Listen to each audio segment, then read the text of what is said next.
नाम शिराज मलिक है और मैं न्यू लाइफ नशा मुक्ति केंद्र गजरौला पीलीभीत का काउंसलर हूँ। आज का हमारा टॉपिक है जस्ट फॉर टुडे का सेकंड पार्ट। हम स्टार्ट वहीं उसी एग्जाम्पल से करते हैं जो बच्चे का सीढ़ी पे चढ़ने का था, जिसको हमने लास्ट वीडियो में बताया था। अब रहता क्या है प्रॉब्लम, हमने देखा था कि एक बच्चे में और एक बड़े में डिफरेंस क्या रह रहा था। जो बड़ा बंदा सीढ़ियों पे चढ़ रहा था और जो बच्चा चढ़ रहा था उसमें डिफरेंस क्या था। बच्चा सिर्फ एक सीढ़ी चढ़ने के बाद में वो आगे की 50 सीढ़ी या पीछे की 50 सीढ़ी को नहीं देखता था। वो सिर्फ एक सीढ़ी को देखता था, उस पर चढ़ता था, उसकी खुशी मनाता था, हंसता था, फिर आगे के लिए बढ़ जाता था। बट बड़े जब हम हो गए तो हमें क्या डिफरेंस रह गया कि हमने या तो 10 साल की आगे की प्लानिंग कर रखी है या पीछे की 10 साल की प्लानिंग कर रखी है और हम प्रेजेंट में रहना भूल जाते हैं। डिपेंड करते हैं डोजेस या नशे के एडिक्शन के ऊपर। जैसे विड्रॉल 2 टाइप के रहते हैं, एक एक्यूट और एक क्रोनिक। एक्यूट में क्या रहता है, मैक्सिमम 7 डेज रहता है। क्रोनिक में 3 से 45 डेज हो सकता है। एक्यूट सिम्टम्स में क्या रहता है कि प्रॉब्लम ये रहती है पैर का दुखना हो गया, दर्द हो गया और बॉडी का टेम्परेचर अप डाउन वगैरह हो गया। और क्रोनिक विड्रॉल सिम्टम में क्या रहता है, ये 45 डेज हो सकते हैं। इसमें थकावट रहेगी, सेक्स में कमजोरी रहेगी, इसके अलावा बॉडी का टेम्परेचर भी अप डाउन होता रहता है। तो प्रॉब्लम क्या रहती है कि जब इंसान नशा छोड़ने के लिए स्टार्ट करता है तो उसके लिए जो आने वाले 3 दिन है वो उसके लिए बहुत खतरनाक होते हैं। क्योंकि एक नॉर्मल इंसान के लिए एक दिन जीना बहुत बड़ी कोई प्रॉब्लम नहीं है, लेकिन नशे वाले व्यक्ति के साथ में एक दिन नशे के बिना जीना बहुत बड़ी बात है। तो जब फर्स्ट डे स्टार्ट होता है तो उसमें विड्रॉल सिम्टम जो शुरू के 3 दिन है जिसमें वो विड्रॉल सिम्टम रहेंगे, वो फर्स्ट से 3 डेज के लिए ऐसे करके घूमेंगे। सेकंड डेज हाईएस्ट पीक पे होगा, थर्ड डेज पे डाउन हो जाएगा। लेकिन आने वाले 3 दिन के बाद में वो पहले वाले 3 दिन से कम होंगे और आने वाले 30 दिन में वो पिछले वाले लास्ट वाले 3 दिन से कम होंगे।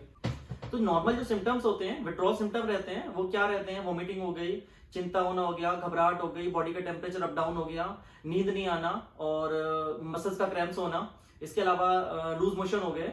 इसके अलावा क्या रहता है कि थकावट हो गई बॉडी के अंदर, नींद काफी टाइम तक अच्छे तरीके से ना आना। तो ये नॉर्मल टाइप के सिम्टम्स होते हैं। इसके अलावा हम आगे बात करेंगे कि अब आदमी नशा दोबारा कर क्यों लेता है। तो जब भी बंदा कोई नशा करता है तो इसका मतलब कोई ना कोई रीजन रहता ही है। जैसे रीजन एग्जांपल के तौर पे मान लो, पहले पैक का लालच, पहले कश का लालच, पहली लाइन का लालच या पहले इंजेक्शन का लालच या पहली टैबलेट का लालच। तो ये लालच रहता ही है। बट जस्ट फॉर टुडे ने हमें क्या सिखाया है कि हम क्या करते हैं, जैसे हमें कोई फीलिंग्स आ गई, चलो ठीक है पहला पैक लगा लेते हैं, तो बस क्या है कि हम वहां पे उसको पोस्टपोन नहीं कर पाते। जस्ट फॉर टुडे ने हमें क्या बताया कि तुम पहले पैक के लालच को पोस्टपोन करना सीख जाओ। अगर तो आप यही सोच के देखो कि अगर हम पहले पैक के लालच को पोस्टपोन करना सीख गए तो हमारे लिए नशा छोड़ना बहुत आसान हो जाएगा। अब ये चीज रहती क्या चीज है, कहते हैं शुभ काम में देरी नहीं करनी चाहिए। अगर कोई माड़ा काम आ रहा है तो उसको हमें सोच विचार के करना चाहिए। अब यहाँ प्रॉब्लम एक और रहती है, होता क्या एडिक्शन वाले के साथ में कि एडिक्शन वाले ने पिछले टाइम से, अगर आप सभी लोग सोच के देखो तो रहता क्या है कि मैं कल से छोड़ दूंगा या आने वाले 10 दिन के बाद छोड़ दूंगा या मैं सिर्फ इतना नशा कर लूं उसके बाद छोड़ दूंगा या मैं सिर्फ 1 मंथ का नशा कर लूं उसके बाद मैं छोड़ दूंगा। तो मेन प्रॉब्लम रहती क्या चीज है कि हमने अपने आप को पहले से ही बहुत डिमोटिवेट कर रखा है। अब क्या है, जैसे अगर मैं कल का एग्जांपल ले लूं कि मुझे आज कर लेना, मैं कल नहीं करूंगा नशा। बट क्या कल किसी का हुआ नहीं, कल जैसे आया फिर से हमने कर लिया, फिर बहाना दे दिया कि हम 3 दिन के बाद में नशा फिर से छोड़ देंगे। तो हमने ऐसा कर करके अपने आप को पहले से ही कमजोर कर दिया, डिमोटिवेट कर दिया। तो हमारे लिए नशा छोड़ना बहुत ही खतरनाक चीज हो गई है। क्यों? क्योंकि हमने कल के ऊपर टाला था, बट क्या हुआ, कल हमने फिर से नशा कर लिया। तो हमने पहले से अपने आप को इतना ज्यादा डिमोटिवेट कर रखा है। तो इसमें एग्जाम्पल एक मशहूर है, हमने देखा है कि एक विशाल हाथी सबसे विशाल जानवर रहता है, सबसे ताकतवर जानवर रहता है। हमने देखा है कि हमने किसी बंदे को उसको एक रस्सी द्वारा बांधे हुए देखा है। तो रहता क्या है कि हमने उससे भी सवाल पूछा, भाई ये क्या है, तो उसको एक इतने बड़े विशाल जानवर की रस्सी के सहारे कैसे बांध लेता है। कह रहा है इसका कोई फार्मूला नहीं, कोई कुछ नहीं। जब ये छोटा सा था तो मैंने इसको एक मोटी रस्सी से बांधा था कि अगर ये इसको खोलने की भी कोशिश करे तो ये खुल नहीं सकती रस्सी। इसके बाद हुआ क्या, जैसे जैसे हाथी बड़ा होता गया रस्सी वही रहे, बट क्या हो गया, हाथी ने कोशिश करना बंद कर दी। क्यों? हाथी को ये महसूस हो गया कि मैं ये रस्सी तोड़ ही नहीं सकता। तो क्या है, हार को पैदा करती है, इसी तरीके से जीत को पैदा करती है। तो अभी तक हमने क्या किया था अपने साथ में, हमने क्या किया था, हार को पैदा कर रहे थे कि मैं कल से छोड़ दूंगा या मैं 3 दिन के बाद छोड़ दूंगा। बट हर बार में होता क्या था, हम छोड़ नहीं पाते थे और हर बार हार हो जाती थी। बट अब हम जो करना है, हमें इसका रिवर्स करना है। क्या करना है, जैसे थॉट आ रहा है, पहले पैक का लालच आ रहा है मुझे, तो क्या करना है, फर्स्ट टाइम पोस्टपोन कर दिया। अगर आप एक दिन पोस्टपोन नहीं कर पा रहे हो तो क्या है, जैसे इसमें एक कहानी स्टोरी सुनाता हूँ। एक अल्कोहल वाला एक एडिक्ट था, उसने कहा कि जब मैं यहाँ से रिकवरी में चल रहा था तो चलने के बाद मेरे पास एक बार थॉट आ गया कि भाई चलो, मुझे लालच आ गया, मुझे पहला पैक लेना है। तो अब क्या है, जब दिमाग के अंदर थॉट आ गया तो कुछ ना कुछ खुजली टाइप की पैदा होने लगी कि यार करना है करना है। तो उसने सोचा चलो ठीक है, ऐसा करता हूँ, मॉर्निंग में उठा, ख्याल आ गया कि भाई ड्रिंक करनी है, ठीक है, अपने आप को किया गया टाला, बोला ऐसा किया। उसको ये पता था कि जस्ट फॉर टुडे में मुझे क्या सिखाया गया है। अगर सुबह 6 बजे उठा, उसने क्या किया, बोला मैं नाश्ते के बाद ड्रिंक करूंगा। नाश्ता कर लिया, नाश्ता थोड़ा सा फेवरेट बनवा लिया, अपनी पसंद का नाश्ता बना लिया, नाश्ता किया, नाश्ते के बाद में फिर वही ख्याल आ गया, भाई नाश्ते के बाद तो मैंने बोला था खुद से, फिर किया 8 बजे से मैंने टाला 12 बजे के लिए। ऐसा करता हूँ दोपहर को खाना खाने के बाद पी लूंगा मैं, मतलब पीनी मुझे पक्का है, लेकिन दोपहर को खाना खाने के बाद पी लूंगा। दोपहर का खाना खाया, फिर ख्याल आया कि पीनी है। अब जब दोपहर तक मैंने अपने आप को रोक लिया तो खुशी भी होने लगी, यार सुबह से मैंने दोपहर तक अपने आप को रोक लिया है। तो ऐसे कोशिश करता हूँ, ऐसा करूंगा शाम को पीऊंगा मैं खाना खाने के बाद में, या 5 बजे पी लूंगा। 5 बजे का टाइम आया, फिर से सेम यही ख्याल आया कि यार चलो करना है। फिर से सेम मैंने क्या किया, 10 या 9 या 10 बजे का टाइम दे दिया। 9-10 बजे मेरे पास ऑप्शन हो गया कि सारी शॉप बंद हो गई है, अब शराब मिलेगी नहीं। तो मैंने क्या किया, मैंने सेम वही काम किया कि मैंने जीत को पैदा किया। अब जब मेरे लिए 12 बज गया, 12 बजे का टाइम हो गया, फिर मैंने अपने आप को एक खुशी बनाई। खुशी क्या बनाई कि आज मैंने अपने आप को टाल दिया, अपने आप को समझा लिया, या जो भी चीज है हमने अपने आप को कर लिया, मैनेज कर लिया। तो ये चीज इंसान के अंदर एक मोटिवेशन पैदा करती है। हमने रात के 12 बजे सोते टाइम बड़ी खुशी पैदा की, उसने अंदर एक मोटिवेशन पैदा किया कि आज मैंने अपने आप को जीत लिया। अब क्या नेक्स्ट डे क्या सेम वही चीज किया। तो ऐसा करके जहां मैं 1 दिन रोक सकता हूं अपने आप को, उसने 1 हफ्ता रोक के देखा। जब उसने सोचा मैं 1 हफ्ता अपने आप को रोक सकता हूं तो 30 दिन रोक सकता हूं, उसने 30 दिन रोक के देख लिया। जब 30 दिन रोक के देख लिया तो मैंने 1 साल रोक के देख सकता हूं। तो जो 1 साल रोक लिया तो वो पूरी जिंदगी अपने आप को रोक सकता है। तो ये छोटी छोटी सी जो जीत थी, या 4 घंटे की जीत थी, वो 4-4 घंटे की जीत मुझे मेरे अंदर एक विश्वास पैदा कर रही थी।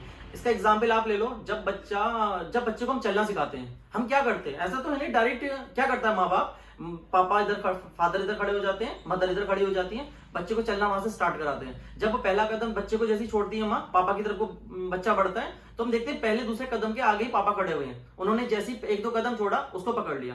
सेम ऐसे ही किया, वो हल्का सा पीछे जाके खड़े हो जाती है, कुछ दिनों के बाद में उसको 4-5 कदम चलाया, 7-8 कदम चलाया, ऐसे ही तो बच्चे को चलना सिखाते हैं।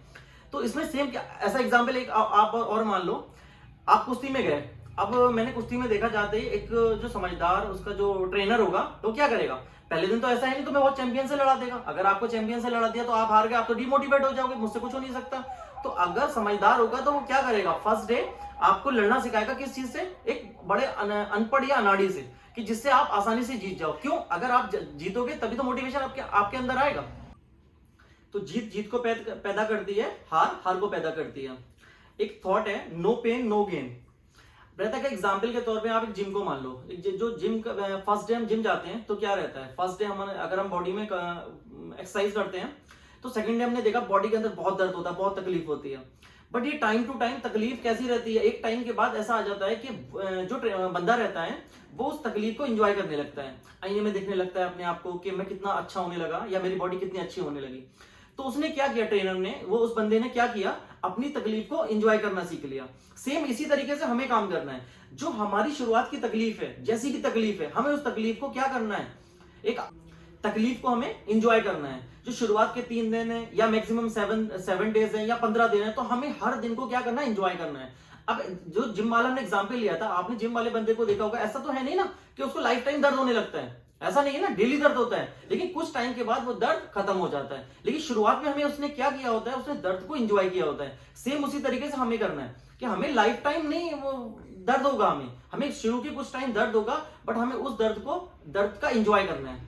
एग्जाम्पल के तौर पे आप प्रेग्नेंट एक माँ ले लो, जब माँ एक बच्चे को पैदा करती है 9 मंथ तकलीफ नहीं होती, तो जो वो तकलीफ होती है, वो तकलीफ क्या करती है, उस तकलीफ को एंजॉय करती है। उसको पता है कि जो आज मैं तकलीफ दे रही हूँ, जो अपने आप को तकलीफ दे रही हूँ, ये कल एक मुझे सुनहरा भविष्य देगा, या मेरी जिंदगी को कामयाब बनाएगा। जैसा भी मान लो, वो अपने आप को क्या करती है, जो भी उसकी तकलीफ होती है उसको एंजॉय करती है, सिर्फ ये चीज देके कि मेरे सामने मेरी मतलब बेटा आ रहा है या बेटी आ रही है जो मुझे आने वाले टाइम में सुख देगा।